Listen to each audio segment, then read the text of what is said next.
Si cambiano Bellinelli e Maignan. Bellinelli rimane con Davis, 6 secondi, raddoppio aggressivo di Maignan, campo grande, ci riprova da 3 e mette anche questa. 6 consecutivi di Luka Campogrande per avvicinare Trieste all'infortunio di Jalen Hudson, che si è fatto male al ginocchio in allenamento.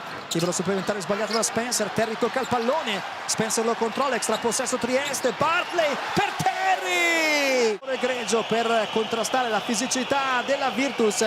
Adesso Ruzier in difesa su Maignan con il pubblico dell'Allianz Dome particolarmente dentro alla partita. Penetrazione di Maignan, servito Camara, Davis marcato da Maignan, Campogrande consegnato ancora nelle mani di Corey Davis, pick and roll con Spencer, Campogrande riceve contro Wims, 7 secondi per attaccare, buon primo passo, liberato Terry che si alza per la tripla.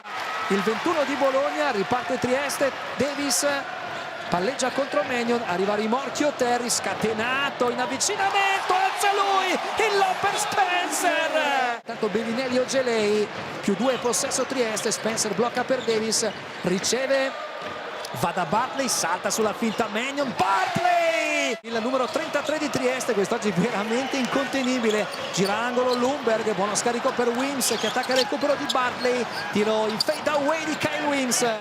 Rimandi in campo Terry e anche Spencer, il taglio di Bellinelli porta la difesa a concentrarsi solo su di lui.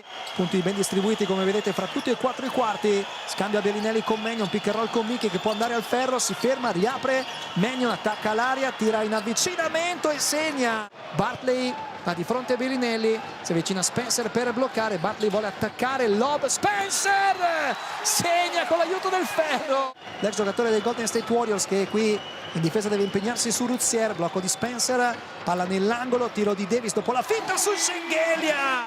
Davis per Ruzier, Spencer vuole bloccare, Michi aiuta su Ruzier che chiude il palleggio, cerca uno scarico, lo trova per Corey Davis che attacca Lumber, lo batte, va al ferro e alza il lob per Emanuel Terry, ancora un arcobaleno, ancora una layup. Gheglia in lunetta, qui si rivede il lob di Davis che manda sto Trieste, si ricomincia da Davis contro Maignan, Schengelia aiuta, Davis ci prova da 3 punti, Corey Davis, rimessa di Maignan, cerca di farsi vedere proprio Bellinelli che tira per il pareggio, sbaglia, tocca rimbalzo Schengelia, la palla esce, possesso Virtus a 7 decimi dalla fine, finta di andare da lui, si muove Ogelei, Maignan cerca Bellinelli che tira per la vittoria, sbaglia Marco Bellinelli, ha vinto Trieste.